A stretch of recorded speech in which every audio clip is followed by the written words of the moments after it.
Hello defence lover, welcome to my channel defence arena 007। तो hope करता हूँ आपने मेरे चैनल को सब्सक्राइब कर दिया होगा और बेल आइकन दबा दिया होगा, जिससे कि लेटेस्ट वीडियो आप तक पहुँचती रहे।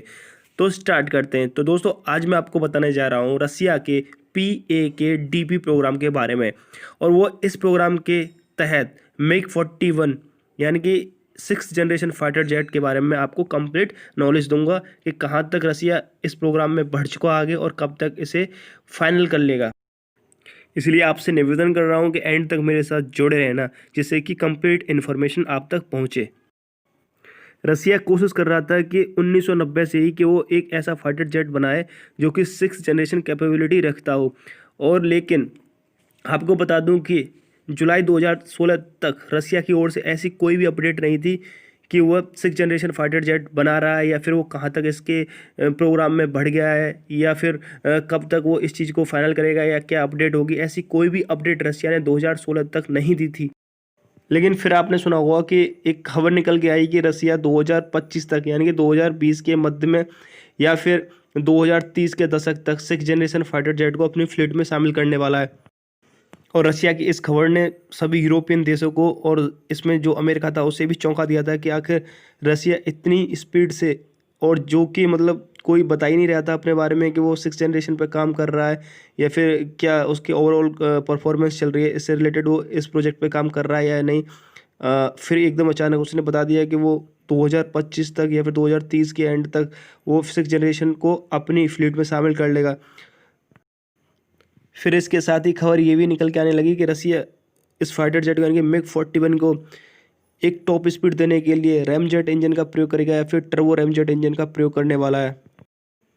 और मेरे हिसाब से आपने अभी इससे पहले यानी कि इस वीडियो से पहले आपने ध्यान दिया होगा तो रैमजेट इंजन आपने देखा होगा कि क्रूज मिसाइल्स में, हाइपरसोनिक मिसाइल्स में यूज़ होता है, लेकिन रसिया इसे अपने फाइटर जेट में यूज करने वाला था। सो आप अप्रोक्सीमेटली सोच सकते हो कि इसकी जो स्पीड थी वो 3.5 मैक्स से ऊपर ही होने वाली थी। लेकिन जुलाई के महीने में यानी कि जुलाई 2020 में एक खबर ने सभी को चौंका दिया, क्योंकि जो सुखोई कंपनी के प्रमुख थे इलियात तारासेंको ने कहा था कि पाक DAP को MiG-31 की डिज़ाइन के अनुसार बनाया जाएगा। क्योंकि इस बात से ये कन्फर्म हो गया था कि रशिया ने रियली में, यानी कि जो खबर निकल के आ रही थी 2019 तक MiG-41 के डिज़ाइन को वेरीफाई या फाइनल कर दिया गया है। तो ये बात एकदम कन्फर्म हो गई थी जुलाई 2020 में कि हाँ, मतलब रसिया ने अपने डिज़ाइन को यानी कि MiG-41 के डिज़ाइन को कंफर्म कर दिया, क्योंकि उन्होंने बताया था कि इसके डिज़ाइन को MiG-31 के अनुसार ही बनाया जाएगा। लेकिन इजवेस्टिया की माने तो रसिया इसे यानी कि MiG-41 को लंबी दूरी की इंटरसेप्ट मिसाइलें और हाइपरसोनिक मिसाइलों को फायर करने वाला फाइटर जेट बनाना चाहता था। साथ में इजवेस्टिया ने यह भी कहा था कि जो रसिया है इसे इस तरीके से डिजाइन करवा रहा है कि इससे एंटी सैटेलाइट मिसाइल को फायर किया जा सकता है, और साथ ही ये हाइपरसोनिक मिसाइलों को इंटरसेप्ट भी कर सकता है। और साथ में एक इंटरव्यू में तारासेंको ने यह भी कहा था कि जो MiG-41 है उसकी जो स्पीड है 4 से लेके 4.3 मैक होगी, और इससे इतना कैपेबल बनाया जाएगा कि हम इसे मिसाइल रोधी लेजर से भी लैस करेंगे। साथ ही में तारासेंको ने यह भी कहा था कि जो MiG-41 है ना, उसे बाद में यानी कि फ्यूचर में अपग्रेड करके इस तरीके से बनाया जाएगा कि इसमें कोई भी मानव ना हो, यानी कि मानव रहित विमान बनाने की भी योजना थी। और बात यही नहीं रुक रही थी, जो मतलब तारासेंको थे वो इतने मतलब हाइपर हो रहे थे इस इंटरव्यू में। उन्होंने ये भी कहा था कि यदि रसिया उन्हें परमिशन दे दे तो वो इनका प्रोडक्शन 2025 से स्टार्ट कर सकते हैं। और उन्होंने जाते जाते ये भी कह दिया कि यदि देखो जो MiG-41 है वो कम से कम 3675 किलोमीटर प्रति घंटे की स्पीड से क्रूज करने के कैपेबल रखता है, और ये जो अपनी उड़ान है ना वो हाई एल्टीट्यूड पर भरेगा। वह इसे इस तरीके से डिज़ाइन कर रहे हैं कि ये जो है ना 45,000 मीटर से नीचे और 12,000 मीटर से ऊपर के बीच में अपनी उड़ान भर सकता है। तो यदि आप सोच लो, यदि कोई भी फाइटर जेट, मैं बोल रहा हूँ अभी तक ऐसा कोई फाइटर जेट बना नहीं है जो कि 45,000 मीटर की ऊंचाई तक फ्लाइट कर सकता हो। यदि मैं मान लो अप्रोक्सली यदि ये 40,000 मीटर को भी ऊपर क्रॉस करता है तो इसे डिटेक्ट करना पॉसिबल ही नहीं है किसी के, ना तो ये रडार में आएगा ना कोई भी इसे इंटरसेप्ट कर पाएगा।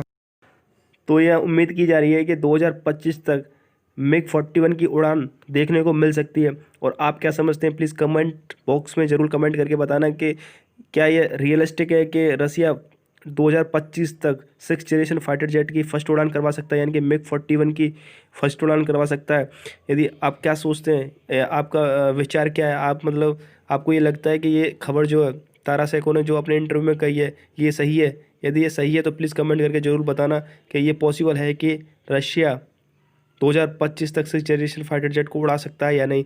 मेरे को लगता है यह पॉसिबल है, क्योंकि रसिया ना अपने डिफेंस के मामले में बहुत ही ज़्यादा सेंसिटिव है और वो नहीं चाहता है कि कोई भी कंट्री उसे बीट करे इस मामले में। क्योंकि देखो, अमेरिका ने क्या करा है कि अपना 5th जनरेशन फाइटर जेट बना दिया और काफ़ी समय से वो यूज़ कर रहा है, और मेरे हिसाब से 2030 तक वो भी 6th जनरेशन फाइटर जेट्स को ऑपरेट करना स्टार्ट कर देगा। सो इसी के कंपटीशन में रसिया कहीं भी पीछे नहीं रहना चाहता, और वह यह उम्मीद की जा रही है कि 2025 तक फर्स्ट प्रोटोटाइप को उड़ा देगा और करीब 2030 तक इसका प्रोडक्शन स्टार्ट कर सकता है। सो होप करता हूँ ये वीडियो आपको पसंद आई होगी।